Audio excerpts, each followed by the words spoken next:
एक वक्त की बात है। एक कौवा एक पेड़ पर बैठा हुआ था और वो कौवा बहुत ही उदास और परेशान था। उस पेड़ पर बैठकर रो रहा था। पेड़ के नीचे बुजुर्ग बैठे हुए थे। जब उन्होंने उस कौवे को देखा तो उससे पूछा कि तू रो क्यों रहा है। कौवे ने कहा कि मैं अपनी इस काले रंग से और बेसुरी आवाज से बहुत परेशान हूँ। जिसके भी घर के सामने बैठता हूँ वह लोग मुझे उड़ा देते हैं। मुझे कोई पसंद नहीं करता है। तभी उन बुजुर्ग ने कौवे से पूछा, फिर तू क्या बनना चाहता है? बोल, मैं तुझे आज वो बना दूंगा। कौवे को लगा कि जरूर यह कोई ज्ञानी बुजुर्ग है। आज मैं जो इनको बोलूंगा ये मुझे वैसे ही बना देंगे। कौवे ने कहा, आप मुझे हंस बना दीजिए, मैं उसके जैसे बनना चाहता हूँ। कितना सफेद और चमकदार होता है।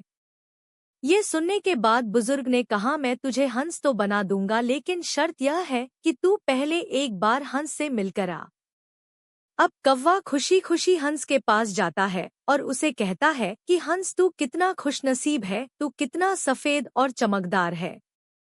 तू तो बहुत खुश रहता होगा। हंस ने कौवे से कहा कि तुझे ये किसने कहा कि मैं खुश हूँ? कौवा ये सुनने के बाद हैरान हो गया। हंस ने कौवे से कहा कि सफेद कलर भी कोई कलर है। जब पानी में तैरता हूँ तो इस सफेद कलर की वजह से दूर से किसी को नजर भी नहीं आता हूँ। कौवे ने उससे कहा कि अगर तेरी जिंदगी इतनी खराब है तो फिर तू क्या बनना चाहता है? हंस ने कहा, अगर मुझे मौका मिले तो मैं मिट्ठू की तरह बनना चाहता हूँ। कितना मस्त हरे कलर का होता है। ऊपर से उसकी चोंच लाल कलर की होती है और वह सभी से बातें करता है।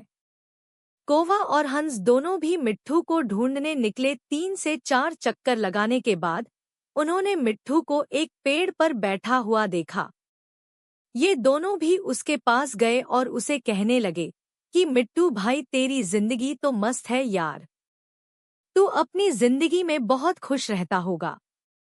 मिट्ठू ने उन दोनों से कहा, तुम्हें यह किसने कहा कि मैं अपनी जिंदगी में खुश रहता हूँ? कौवे ने कहा, तुझे क्या प्रॉब्लम है? मिट्ठू ने कहा, यह भी कोई रंग है, हरा कलर। पेड़ों के कलर में मिल जाता हूँ।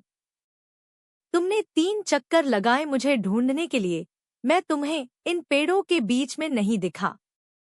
अब कौवे ने उससे कहा, फिर तू किसके जैसा बनना चाहता है? तो मिट्ठू ने कहा कि अगर मुझे मौका मिले तो मैं मोर की तरह बनना चाहूंगा। रंग बिरंगा और खूबसूरत पर वाला। अब ये तीनों मोर के पास पहुंचे।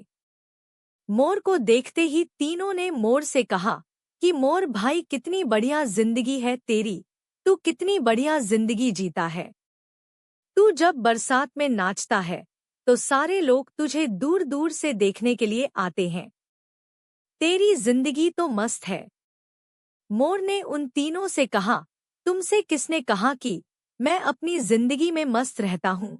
अब कौवे ने मोर से पूछा, क्या तू भी अपनी जिंदगी से खुश नहीं है? अब तुझे क्या प्रॉब्लम है? तभी मोर ने कहा, अब ध्यान से इस आवाज को सुनो जो धीरे धीरे हमारी तरफ बढ़ रही है। कौवे ने कहा, ये किसकी आवाज है? मोर बोला, शिकारी की। हर वक्त हमें शिकारियों से बचकर भागना पड़ता है। अगर किसी शिकारी ने हमें पकड़ लिया तो हमारे एक एक पर को हमारी बॉडी से नोच लेता है, पूरी खूबसूरती हमारी छीन लेता है। फिर कौवे ने मोर से कहा, फिर तू किसके जैसा बनना चाहता है? मोर ने कौवे की तरफ देखकर कहा कि मैं तेरे जैसा बनना चाहता हूँ। तुझे किसी बात का टेंशन ही नहीं है। जहाँ मर्जी चाहे उड़ सकता है, जिस दिशा में चाहे जा सकता है।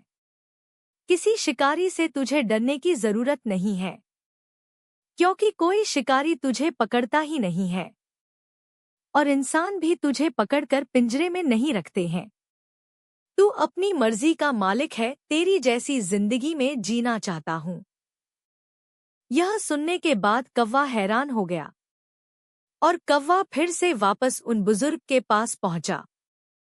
उन बुजुर्ग ने कौवे से कहा, क्या मैं तुझे हंस बना दूं? कौवे ने उनकी तरफ देखा और मुस्कुराया और कहा कि नहीं, मैं जैसा हूँ वैसा ही ठीक हूँ। मुझे अपनी जिंदगी बहुत पसंद है। दोस्तों, हमें इस कहानी से यह सीख मिलती है कि अपने आप को कभी भी किसी दूसरे से तुलना मत करो, क्योंकि इस पूरी दुनिया में आपका रोल आपसे बेहतर कोई नहीं निभा सकता है।